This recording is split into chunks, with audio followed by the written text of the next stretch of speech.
Welcome to another episode of our podcast, Living Well.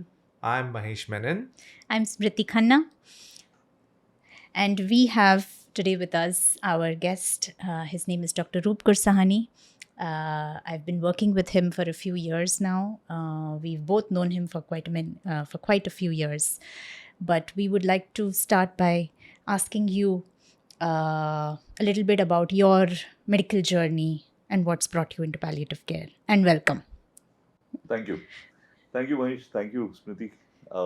I'm Roop Gursahani. I'm a neurologist at Hinduja Hospital. And that's that's my day job. But what really drives me is the fact that palliative medicine and my finding that neurology and palliative medicine fit together well actually brings a sense of purpose to my work. I turned 65 earlier this year, and I feel blessed to have found something that makes my practice complete. Wow. And I thought a few years ago that I was headed towards burnout. But now I'm reasonably sure that every day going to my OPD is still a joy. Yeah. So I like how you described that it's your neurology is your day job. It's almost like he's Batman and Batman, yeah. fighting Yeah, crime yeah. fighting at night. So you have been practicing neurology now for how many years? I qualified in 1988. So 37 years. Yeah. Amazing. Long enough.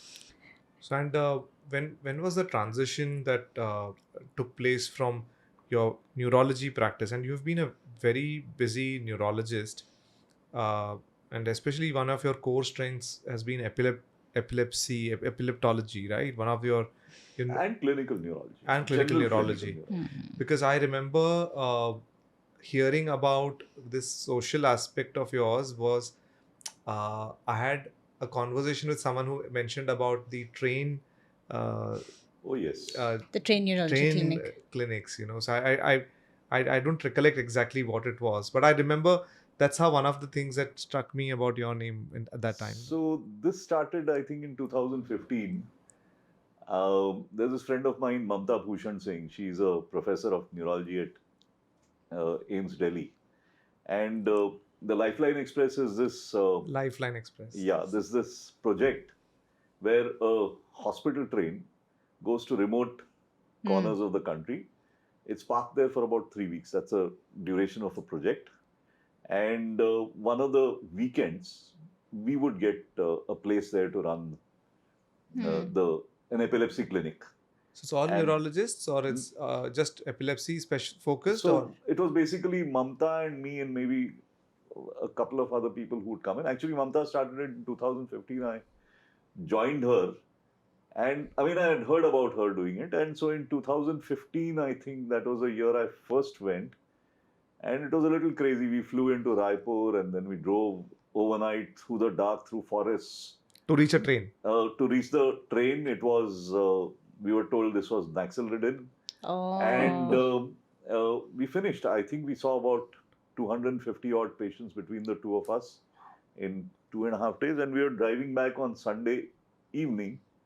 And just outside Raipur, our car got stopped. And we were told that about 30 odd Congress leaders had been massacred, if you remember. Oh. And that Manmohan Singh and Sonia Gandhi were just flying out, so our flights were stopped. Wow. And I said, wow, this is an exciting thing to be on. I mean, I'm sure. I'm sorry, I wouldn't want to trivialize that all those deaths, but still the fact that there's so much political tension, there's so much social crisis in all these areas when you talk about, and that's challenging. So there was an insight that came out of it there a little further ahead, and I'd like to tell you about it because my friend Mamta is carrying that forward. So we don't think of epilepsy as really a big thing. Yeah. Okay, you go to places like that, Uttar Pradesh, Eastern Uttar Pradesh, Bihar, Jharkhand, Orissa, and you see people coming in maimed, Hmm. adolescents, adults, burns, Hmm. injuries, Mm. which frankly I'd never seen in Mumbai. Maybe I would remember Correct. one person who was severely burned. That's it. And here, every OPD would, every fifth, maybe every 10th, 15th patient would have something or the other. And that's when you realize that when there is no primary health care, epilepsy is a disfiguring disease, disfiguring and disabling disease. Disabling. Hmm. We thought it could kill. I mean, when somebody Hmm. has bad epilepsy and gets And if status, you don't have access to if you don't primary, have access to primary health care, um, I think there is something that patients with difficult epilepsy typically pick up. That's a learned vulnerability. These are well people with epilepsy, and they haven't learned that vulnerability. vulnerability. So there it is. Yeah. So That this, must have been an interesting experience. yeah, and Lifeline train. Lifeline, and now your foray into the world of palliative medicine. So Okay. how did that come about? 'Cause Okay. from a neurology, this is understandable because it's your core Yeah, strength. I was already doing this. Exactly. So I was already doing this. Yeah. So there was in 2011. I still remember.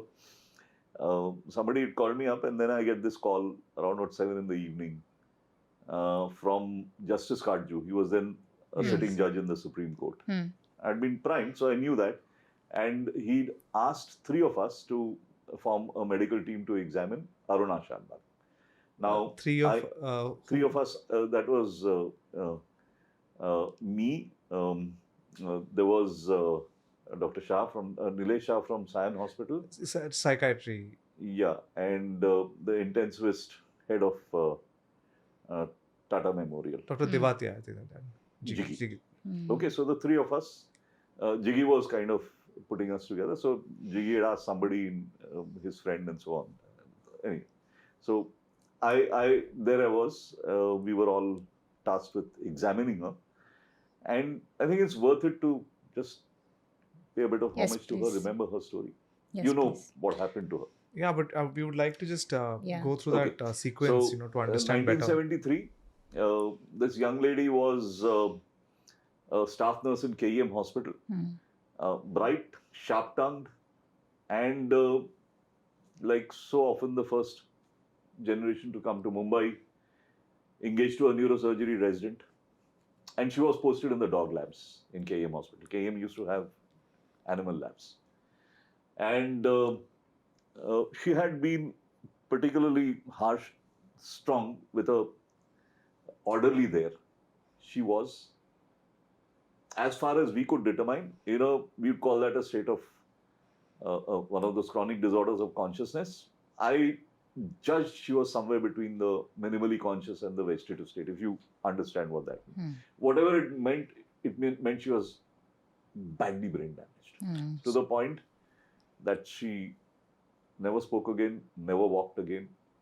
Though a long time she could be fed by mouth, but So this means that even the next morning when they found her, she was already brain damaged, and this was Yeah. in 1978. yes.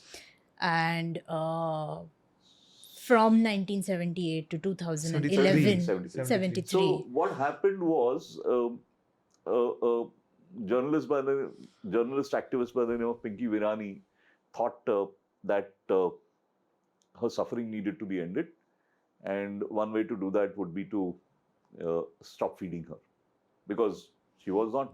I mean, she was breathing on her own. And she was being taken care of by the nurses of KEM, and that became a legend in terms of. So as during these years, she had become kind of a mascot for the nurses of Yeah. KEM Hospital. Yeah. They'd taken such good care of her It's that a she never even had wonderful a story. bed sore. Yeah. And generations of uh, student nurses would be taken to her bedside to be Yeah. told, she's one of us. We will look after her. She was in the tower room. No, I think she was, I forget which ward it was. Anyway, so when Pinky Virani did this, I mean, when it came up to the Supreme Court, obviously the hospital and the association opposed it, but the judge decided to take it up, Hmm. partly to sort out issues of law and so on. And that he did. I mean, he kind of confirmed that withdrawal of life-sustaining treatment was uh, effectively decriminalized. I don't know if you remember before that. Before that, it was like an urban legend that if you did that, then Yes. the fifth son from the United States would land up and put an FIR on you because you had conspired with the eldest son to kill his mother. Mother. Stuff like that. And I'm not sure anything like that ever happened, but those were the things that we were told. It's a But big stumbling These block. You are, have to use one but word, justice- medico-legal. These are Justice medical. Kardju explicitly decriminalized it. Explicitly, he decriminalized it. Of course, nothing much happened because he said when you actually want to do this kind of a thing, you have to go to the High Court. But it was a very, like, I mean, now given the history that has happened after, it was such an important event. Oh, yeah. It was a terrible event, but it was a very important event. The aftermath of it has been like revolutionary almost for us. So you heard of cases like Terry Schiavo and the In the cases UK and Terry Schiavo in the US. US, and there's one in UK where they wanted to Yeah, get them so off feeding. she was our equivalent of that. Yeah. And of course, she's now being followed by Harish Rana. Harish Rana is this In Delhi right now. young man who's now obviously a middle-aged man who's been in a vegetative state for Yes. 13 And odd his years. parents have petitioned. Where his parents have asked for. So the withdrawal. main, I think, like, just for clarification, the main kind of issue that was being taken up here was whether to stop feeding or not. And Yeah. that is how we are talking about withdrawal of life-sustaining treatment Yeah. in these two individuals. So, of course, my journey, of course, we are a little sidetracked, but this part of it is the fact that withdrawal of life-sustaining treatment includes withdrawal of Feeding. artificial feeding. So that's called clinically assisted nutrition and hydration, whether it's a rice tube or a PEG tube. You can remove it, you can stop that. That's probably the most difficult of the withdrawals. Because it's a social event as well for families. Food is an important part. So while we were mentioning that you received this phone call 7 in the evening, you're going there, you've examined her, and you've seen this, and that set a chain of events rolling. And then what happened with your career trajectory there? So 2011 came back. There's a photo of me. I can still remember that. You see those pictures of people facing banks of microphones and cameras. That's There's right. a photo of me, of the three of us like that, talking to the press. And We would say your reel went viral. That's what we would say now. That's what we would say now. Yeah. So interesting. I mean, that was an experience. Yeah. But nothing much changed. I came back, started to do my regular, back to the grind. Except that in some ways, I'm a bit of a nerd. So somewhere that stuck in my mind in terms of the principles of it. So I ended up writing a editorial for the Indian Journal of Medical Ethics. It's there. IJME, yes. So, and wondering how this would play out. So there was another activity that I was part of, and that's the Forum for Indian Neurology Education. Yeah. Okay. A friend of mine, Sudhir Kothari, this we had started in 2007 or 8. So basically we run neurology education courses for physicians and for other neurologists. We get fair amount of support. And the basic idea was that we thought that was one way of improving care for our patients. Yeah. That's right. Especially training physicians. Yeah. And more than that, we were having fun. Because again, I mean, if you needed to learn something, then what better than to set up a course for yourself? For a nerd. For a nerd, that's spoken like a nerd. Yeah. So we were setting up these courses, and we were on a roll until before the pandemic. I mean, I think 2018 or 19, we'd done 9 or 10 courses in those 2 years, each year. Then And the pandemic, of course, brought it to a halt. But that's going far ahead. So I had got that. Mamta had joined Mamta. Yeah. And once it started, we were doing about 7 to 9 weekends a year. And Mamta pointed me to something called the Palliative Advocacy and Leadership Forum run by the American Academy of Neurology, which is something I recommend to all my neurology colleagues if they can, because it's for neurologists. It's for 2.5 days. They fly you to the US. They give you all kinds of exercises and learnings and stuff and try and motivate you to do more than just practice. And while I was there, you had to put together an action plan, something that you wanted to do.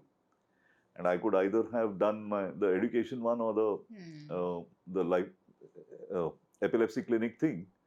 But I just thought, I mean, as a thought experiment, what if I project forward from the Aruna Shanbaug case and see where it would lead me. So I made an action plan which kind of said, in this much time I'll do this, in this much time I'll do that, and that much. What was your action plan about? What were you So hoping to basically, building a coalition, getting traction in terms of publicity and so on, and eventually working up to a end of life care legislation for India, interacting with legislators and so on. Pie in the sky, but nevertheless, it was an action plan. So as the action plan kind of, you had to explain it, and we had a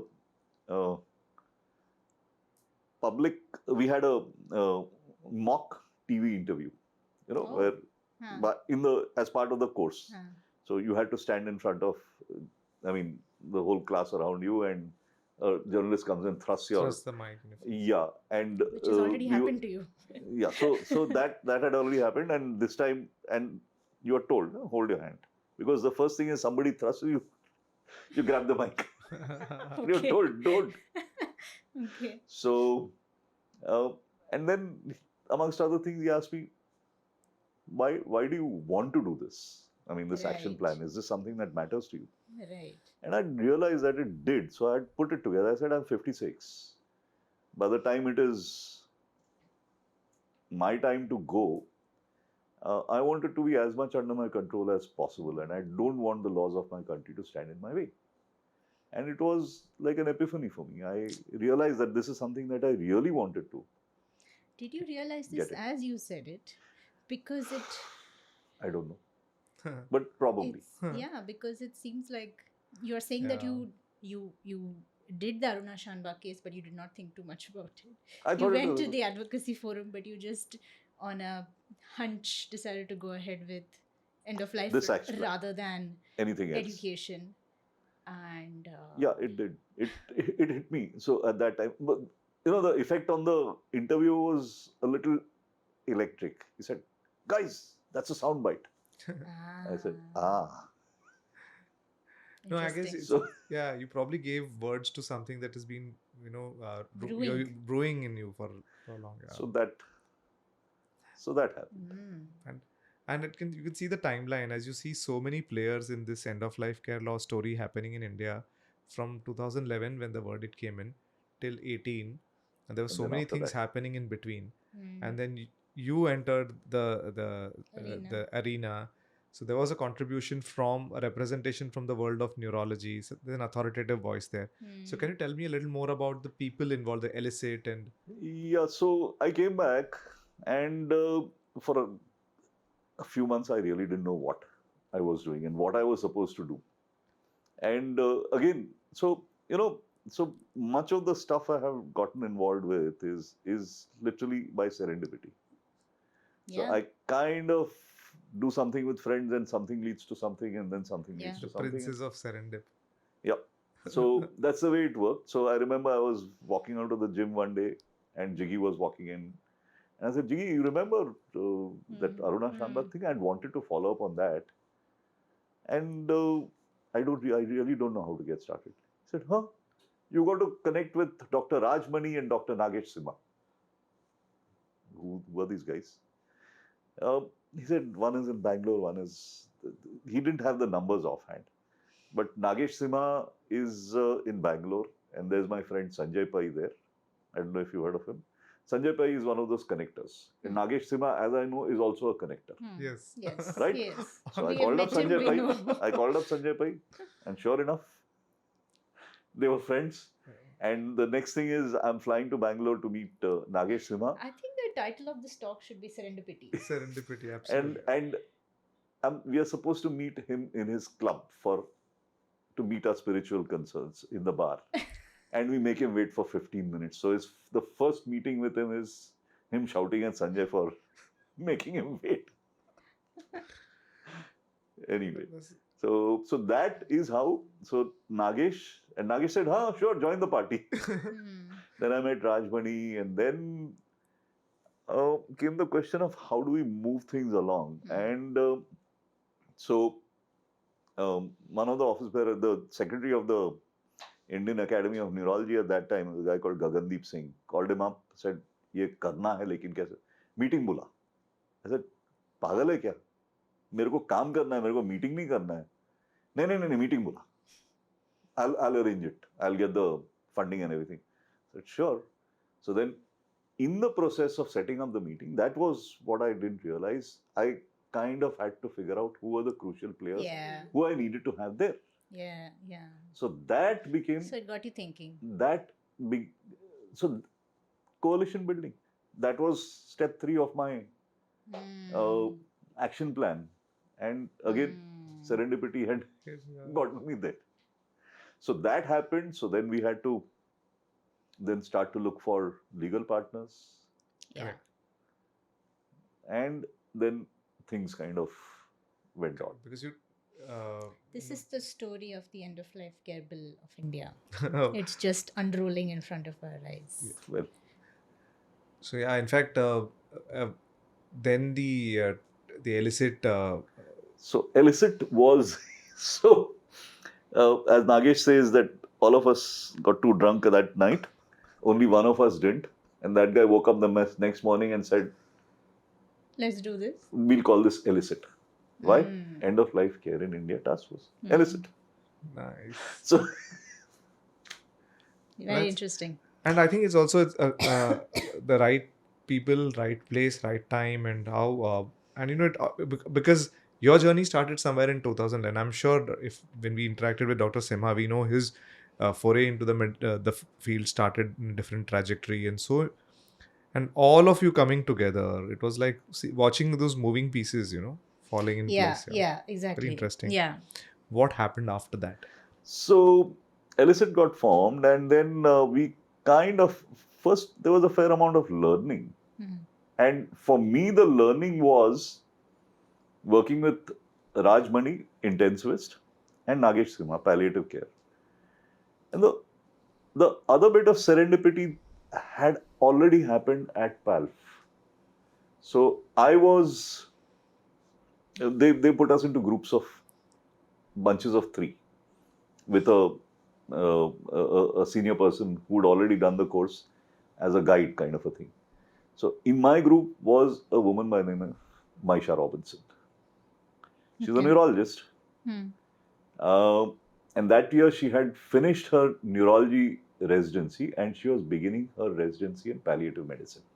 And I remember her in the class kind of talking to the group, and she's a bubbly person. She's kind of saying, I'm very excited about getting into palliative. And there was this guy, senior guy, saying, what is so exciting about palliative medicine? And I think she kind of stopped at that point. I mean, she's very big right now, but I still remind her about that incident. And in fact, that actually, I still grapple with that question. You face the same thing here.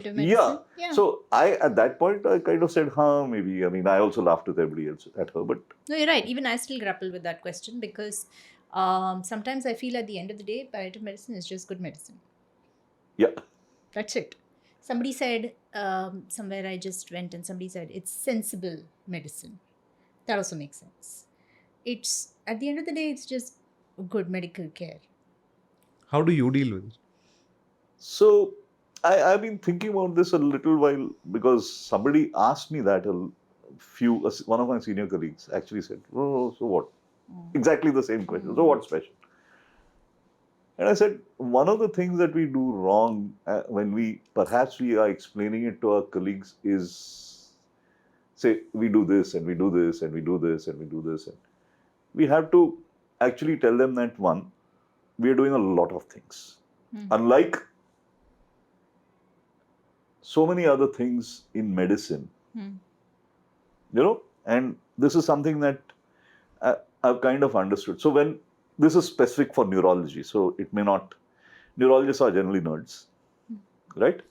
When we come out of our training, we are told to localize. Yeah. And we are told, try and find the lesion that is causing this. So this is true of the rest of medicine also, but much more of neurology. Neurologists we call are this most Occam's razor. Yeah, you have to get the one answer. So Occam's razor is that there is only one solution. Yeah. Or you have to find the most parsimonious solution to it. So which is true. I mean, as you learn, it's important to get to that principle. So one answer becomes one gene, one lesion, one lesion to cut out, and so on.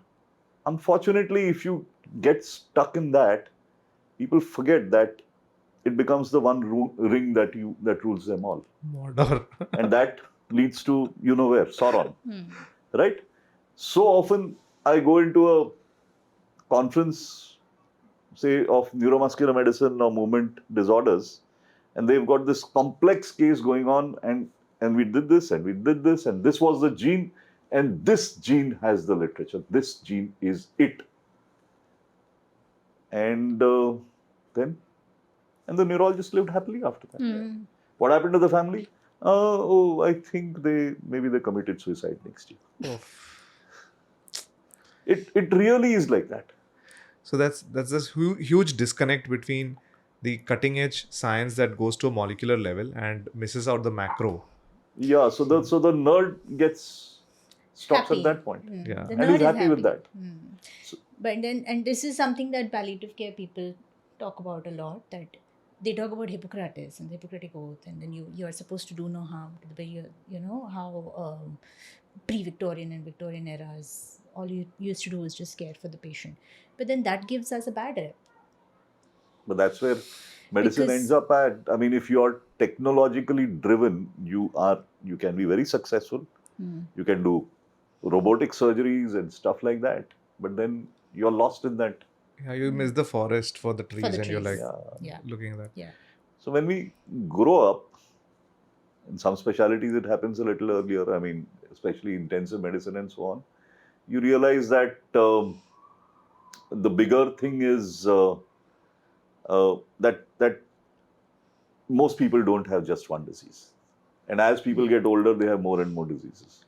So there's another dictum, I don't know if you've heard of that. Hickham's dictum. Yes. A man may have as many diseases as he pleases. So I tell my patients, it's a democracy. You're free to have as many diseases as you want. Yeah, but then when you start dealing with that, then you come to the issue of grappling with that complexity. And then you are stuck with prognosticating. So you can't find one gene for that complexity. Absolutely. So then you start wrapping your head around that, and you see that as people get more and more senior, they get to that point. Yeah. You used a very nice phrase. You said, as you grow up. When did you grow up? I think it would have been at least about 15 or 20 years into practice. It takes that much time. Exactly. So we ideally we want our students to learn that earlier and earlier. But I think everybody has to do that, growing themselves. It's a personal journey. Yeah. It's I don't think it's like a taught thing. But there's a part of the journey a little further, which applies to me, to neurologists. And that is that once you've done the prognostication, you realize that prognostication, which, a century ago was a big third of what physicians did: diagnosis, treatment, prognosis. Except that over a period of time, prognosis kind of faded. And I personally think prognosis faded because prognosis, you think of it as knowing what lies ahead. Yeah. That's foresight. But foresight has to go with foretelling. If you do not commit to foretelling, your foresight inevitably atrophies. And that's what I see with so many of my colleagues. And I find that after I've come into palliative medicine or with this journey, I've realized I'm much more confident about good prognosis as well, positive prognosis as well, not just negative. You will Sure. be okay. 90% you will be fine. I'm confident about saying that. Whereas I know my colleagues still tend to waffle. Just to clarify, prognosis is how your disease is going to progress. Absolutely. What lies ahead. And what is the nuance between the foreseeing it and foretelling, and how do you describe it to, say, a clinician? How would you? Foreseeing is obviously you kind of have a sense of the disease. That's your technical knowledge. You are looking at the statistics for that the trajectory for that disease. You're looking at what interventions you can perform, the likelihood of success, where the patient is along that. You put all of that together, you also get a sense of the social standing of that patient. I mean, the prognosis of a cancer in a billionaire who can go to the 9th or 10th chemotherapy versus somebody who comes Yes. into the Lifeline Express somewhere from Jharkhand who will never be able to go beyond the first chemotherapy, in fact might bankrupt his family in the first chemotherapy, is So you have to add that as well. No? it's a Correct. holistic. So Correct. foresight is putting all of that together. Then foretelling is Yes, the part of communication. the Communication. But this is what I've always wondered, that as a neurologist, not all doctors would do this. Tell them that, oh, I'm not talking about positive prognosis now. I'm talking about negative or something, a bad prognosis. I'm saying Say people that. get uncomfortable even doing positive prognosis. They Agreed. hedge far more. I don't hedge as much as I used to earlier. Agreed.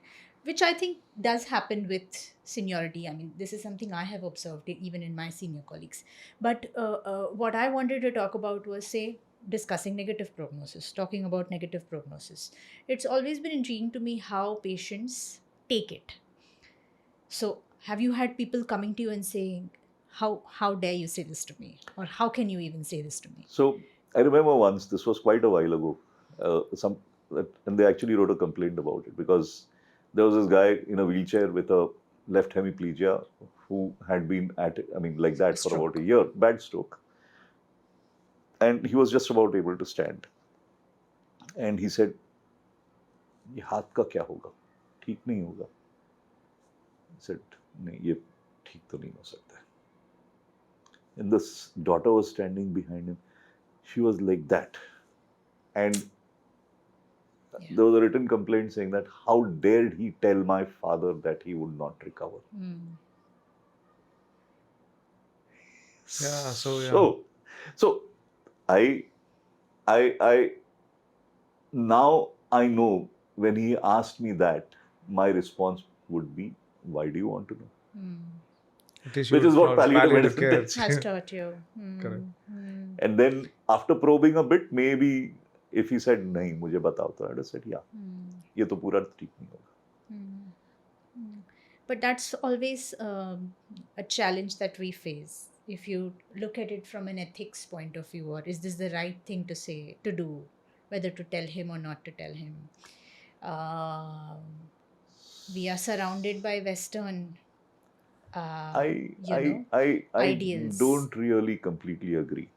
I don't really completely agree. There are, again, one part to it is that I believe that every individual has the right to know their future as much as they want to know it. Yeah. And if they come and they ask you straight to your face, it is never okay to lie to them. Never. You might find a way around it. I mean, if the family is objecting to it, then you do Piecemeal, limited information. no, Probably. by time, I usually do that by asking for a second opinion, say in a motor neuron disease. And then I tell them that, I mean, in front of the patient, you people have to decide who comes and talks to me. Right? You've given the patient So you're the establishing agency. a channel of communication. No, giving the patient the agency of at least deciding who speaks for him. Ah. You can't take that away. You Yeah. might not go to the point of giving the information, Yeah. but the agency of representation is, to And you my do this mind, in not front of negotiable. the person who's there with you in this Yeah, area. including the person who's saying, "Usko mat batao." So there is this visual I have in my mind of a guy standing behind the patient and saying, Yeah, they're like gesticulating Yeah. wildly not to break news. Yeah. yeah. So, Yeah. but you know what? There's this message from from the other side that I got some time ago. MND patient passed away, and I don't know if the visual is there somewhere. So, about 6 months after he passed, his daughter came back, and she said my father had, towards the end, typed out messages for different people that he People. wanted. Uh, uh, it still brings tears to my eyes. He's written, it's in capitals. I mean, she printed it out. I'm glad I had a doctor like you to tell me the diagnosis. The next sentence, I don't know how you do this every day. Yeah, Yeah. that's amazing. That's Bad news is bad. bad news is, yeah, but how you handle them. But for instance, in so many conditions, especially when you do not have cure, care does require the patient's consent, cooperation, understanding, especially for instance MND, where you have to take them through a feeding tube insertion, PEG, percutaneous endoscopic gastrostomy. You have to talk to them about using non-invasive ventilation. Ventilators. You've got to talk to them about what might happen if they end up with a tracheostomy and a ventilator. And you can't do that without honesty, without having the patient on board. And you know that if you do it right, then even if they don't go on the ventilator, you've still given them an additional 1 year of life. That's better than any of the drugs that has been discovered so far. So in this, the last 15 years, has been almost 15 years now since we started with the Aruna Shanbaug story, and where do we stand today in terms of a person who has a serious illness and who comes to a serious neurological illness and he comes to the OPD? What has changed in the last decade for any neurologist who's going to be practicing in terms of the end of life care laws in our country? Not just for neurologists, for anybody who's practicing. I mean, I think it's possible for us to take on the responsibility of seeing somebody uh, to the end of life, and palliative care obviously goes beyond that in terms of bereavement and so on, and be able to be with them all along that journey without saying, "Ab main kuch nahi kar sakta." That's right. So because when you say that obviously when you know that at some point you have to withdraw because you don't know how you are going to handle it medical legally and so on. Now, provided you have the basic understanding of palliative care, the skills, communication skills, the laws are there. So my action plan at that time had a timeline of about 10 years. This was 2015, of that pie in the sky idea of having a comprehensive end of life care law for India. The amazing thing is, and this is largely serendipity, maybe it's not something that people understand, but 2017 and 18, the Supreme Court passed 3 major judgments. They were all 5-7 judge benches. Our constitution gives liberty. Liberty is a political construct. But these benches of judges literally hauled the liberty from the preamble into our personal space. So first was the privacy judgment, then Yes. was the health autonomy judgment, and then was the sexual choice judgment, which decriminalized homosexuality. And what we don't realize is that the first and the third judgments, privacy and sexual choice, because there were lobbies, because there were people, they have Yeah. already started to evolve. People have worked it out this way. You saw Yeah. sexual Yeah. choice went all the way to marriage rights and so on. Yeah. And that potentially will still. The health autonomy judgment was as transformative as the other two, but there was nobody to push it. Push it. Nobody to explore it further. Nobody to say, agar ye kare to kya hoga, agar wo kare to kya hoga. Nothing. So that one remained stuck as it is. But I mean, we had that legal coalition, so things had been moving. Unfortunately, the pandemic knocked off 2 years. In 2023, we finally got Good judgment. the judgment which modified the 2018 judgment to make it workable. Yeah. Now, what I tell people is, we don't have an end-to-end legislation, but we have judgments which, in a kind of a patchwork way, have enabled it all. Now, whenever you look at a kind of legal evolution, at the top you have ethics. We call it constitutional ethics, but they are basically basic ethics, and that's what our Indian Constitution is, right? That flows into laws and judgments. So judgments typically focus on principles. Laws focus on implementation. Yeah. So laws will say thou shalt not, on pain of. Judgments will say you can do this, you can't do this, stuff like that. But at the bottom level, you have to have public opinion. You have to have scientific guidelines that take the science and apply it to the legal parameters that have been set. And in between, you have practice. That is what is lacking. That's where we are stuck. Yeah. Practice hasn't moved. Public opinion has moved significantly. Our guidelines, we now have the latest ISCCM and IIPC guidelines, which have incorporated the judgment and everything into it, which is world class. Yeah. Right? Yeah. But practice is stuck where? You mean at the physician level? No, Yes. so I think like that what he's trying to say is that it is dynamic. Yes. Okay. For a nation as a whole to decide upon anything and say that this is the right way to do things involves all these things that he just spoke about. So constitution, judgment, law, and then how the lay public or the scientific public play with that law. And Work with that law. And these flow back and forth onto each other. Exactly. So this is the strength of a democracy, right? This is Yeah. how a democracy works. So but when you described the last three divisions, that you said that there are guidelines in place and the people have moved far ahead.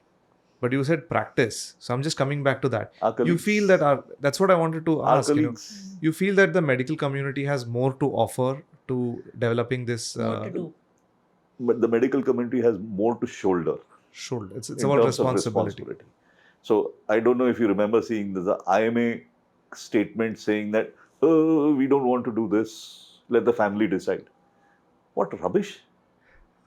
How can they say that? I mean, that's dereliction of responsibility. Yeah. So like you're not going to let the family decide the antibiotic protocol. No.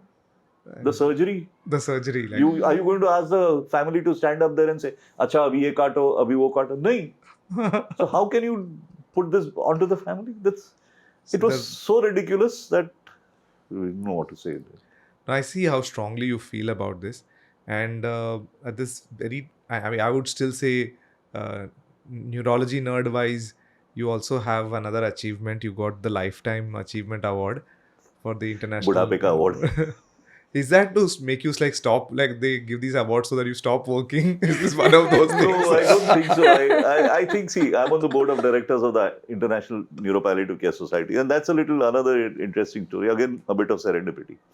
So, Maisha Robinson, she became one of the stars of neuropalliative care. So, neuropalliative care now is a subspecialty which is largely US based, where people who have neurology qualifications are also doing palliative care. Yeah. And there are about 200 people already. Already. It's a big number. It's not a small number.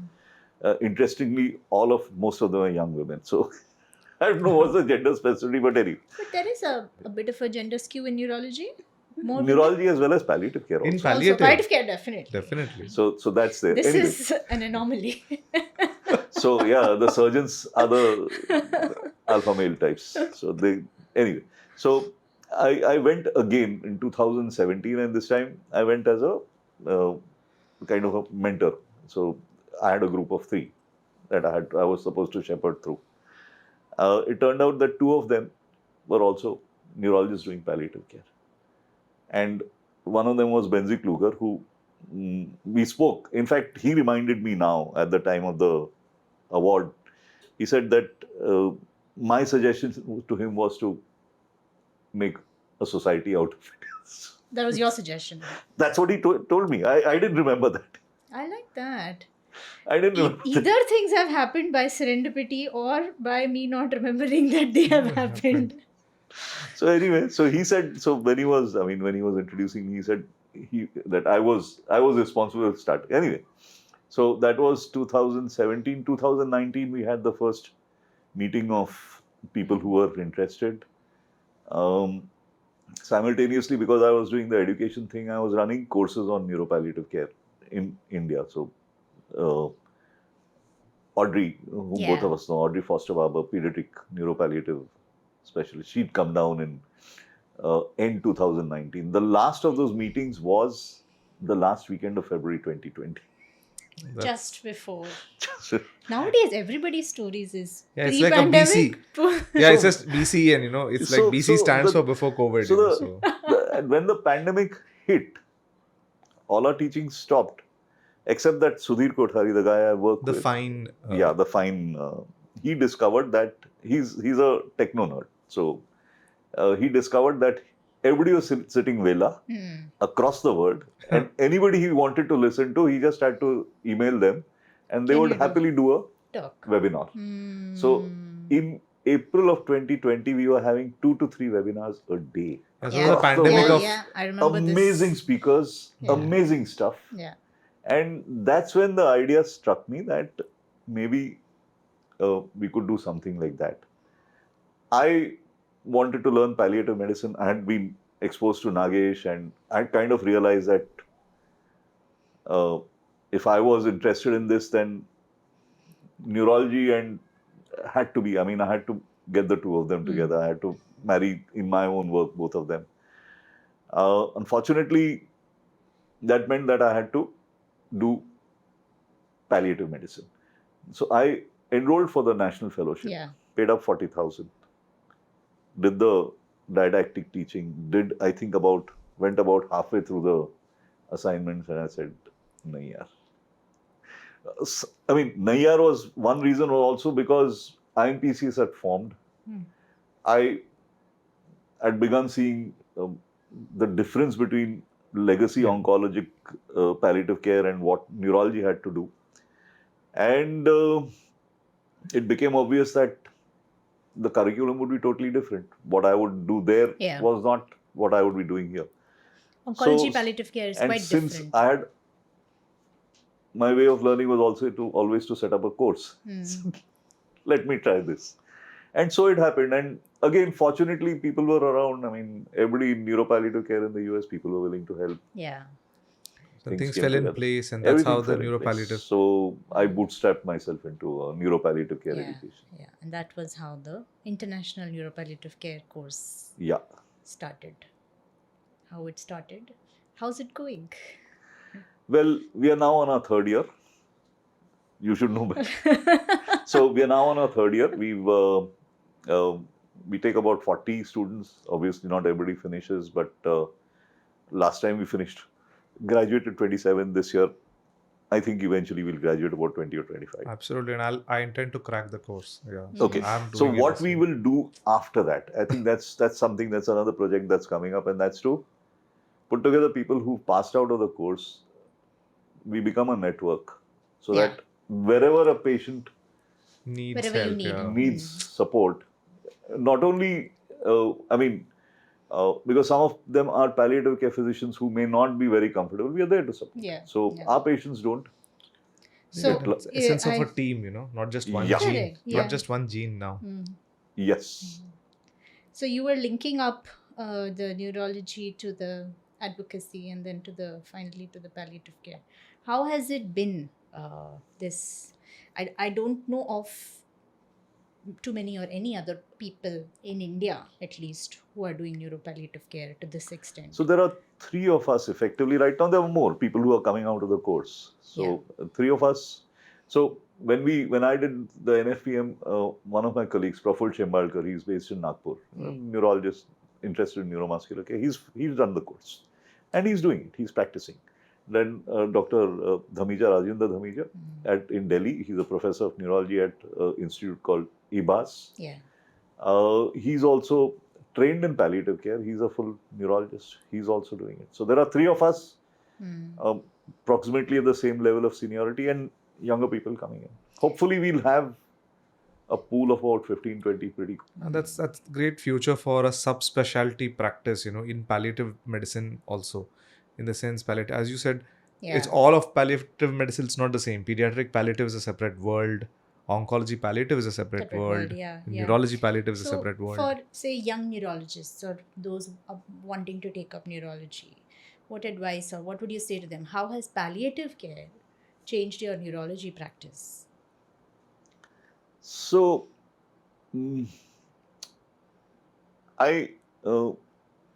so that actually brings me, I told you about how we start off as nerds, then we realize the complexity of medicine. But then eventually you evolve to the point of being able to tie all of this together from a complicated, maybe a single gene diagnosis to more complex illnesses to taking a family through it, a patient and a family through it all, the communication skills, the symptom management. There's a visual that you might want to show it when you, if somebody wants to see it. It's a graphic artist friend of mine helped me design. We call it the roadmap model for neuropalliative care. It's like a winding road. And in some people, you will turn off and get to recovery, survival and recovery. But in many, you are going through life events, you're going through worsening disability, and at where people turn off to recovery, some turn off the other way. And that's where you need to bring in serious illness, conversations, and advanced care planning. Yeah. Which actually was where I started. Yeah. Right? So, and when you do advanced care planning, then the visual kind of shows three peaks. The last peak is where somebody says, full code, I want to go into the ICU and I want to. Yeah, the do everything model. Do everything kinds.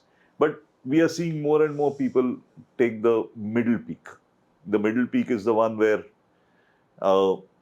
life-sustaining therapies are limited towards the end, and we focus more on care and comfort. Of course, the first peak is something that's not possible for India yet, and that's medical aid in dying.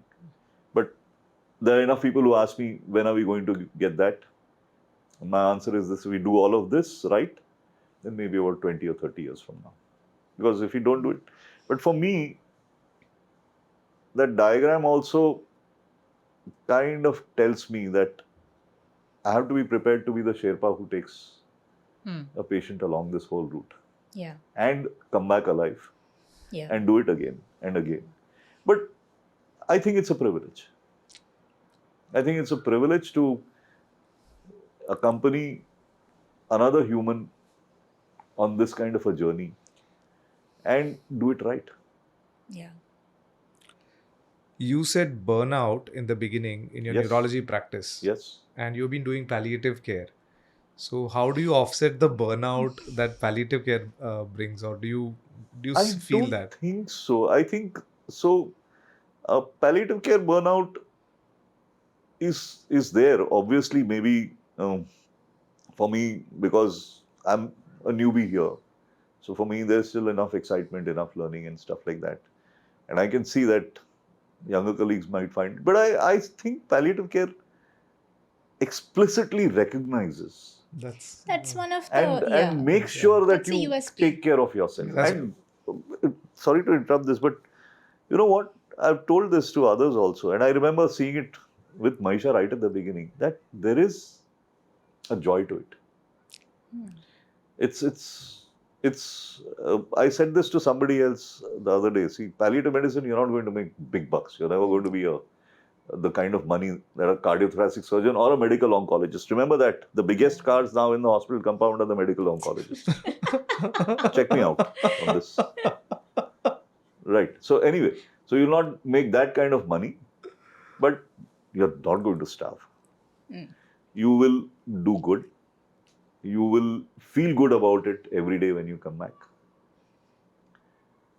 And Yeah, so that's what the we came to opposite of a medicine for. burnout. It's good job satisfaction. Yeah. that's- Although it's supposed to be the most stressful or the hardest thing to do. Do we find it hard? It's touted. No, it's that a lot of people who see palliative care being practiced From outside. from outside, it looks difficult. It looks more But challenging. I've got this same thing from patients. I don't know how you do this every day. Doc, you do a hard job. See? Yeah. So it's because I think that truth telling is difficult. Especially bad news truth telling is difficult. And maybe that's why they see it and say that it's hard. But it's not linked to burnout. No. Because at the end of the day, it is truth telling, and there is a moral concordance there when you end up truth telling. She says this often that, I've heard it from her, that in other specialities you get stressed and you may burn out, and you make it some sort of a martyr thing where you don't speak about it. In palliative care, we speak about it. You don't just internalize it. You also talk about it, and because you're helping other people with their struggles. So. So it's again, emotions too are, you remember there's that line from Mahatma Gandhi, let the winds of every culture blow through my home, but they will not blow me away. It's the same with emotions. As long as you're prepared to let these emotions flow through, you feel them, but you survive. So I remember you had told me this at some point of time, that it's actually a kind of a spiritual practice. Yeah, it is. I'm an atheist. I'm a card-carrying atheist. But I find a satisfaction in this. And I'm God. Nice to meet you, son. This was the day I was looking for. Good. So you have me at your mercy. So let's end this conversation with the question that we always ask. Yeah. What does living well mean to you? Living well means being healthy, emotionally. So obviously, the people closest to you are those who matter to you, making sure that you're not making them unhappy. I think that's the first thing. You start with yourself, but then your immediate circle, and I think doing a good job, doing it well, earning reasonably well, staying fit, all those things matter. So we had a great conversation with you, and especially... I talk too much. Oh, you don't even... In fact, there's those 3 princes of Serendip who go and they have amazing adventures, and it's all luck that falls, and you see a pattern. So if someone has a bird's eye view of the last 2 decades, and there is this character, Dr. Roop Gursahani, who comes in, and there's so many interesting things that have happened around. Yeah. And there's so many other people who... and it's beautiful to see that, and you don't know it unless you keep talking. And we're very happy to have you here today, and thanks for taking this time out from your practice and being with us here today. Thank you so Smriti, much. anything else? Thank you.